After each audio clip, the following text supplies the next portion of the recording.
The constitution is very clear.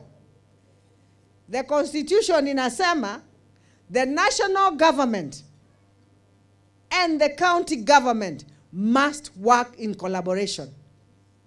Nikijitenga kama Machakos County, nikatae kufanya kazi na serikali kuu, Machakos itaendelea ama itarudi nyuma?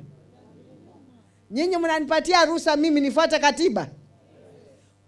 Kufuata katiba sio kumaanisha mtu amewacha chama yake. Tunaelewana? Lazima nifanye kazi na Mheshimiwa Rais, kwa sababu wale watu Mheshimiwa Rais anawafanyia kazi ndio hata mimi ninawafanyia nini? Kazi. Kwa hivyo siasa ndogo ndogo ile watu wako nayo wawachane nayo. Kama mimi gavana wa Machakos leo singeenda, hata zile projects nimepatiwa hapo za billions, si angekasirika asema wachana na hawa na arudi nazo na nyamaze. Lakini mimi nilikuwa hapo ngangari. Yes, Your Excellency.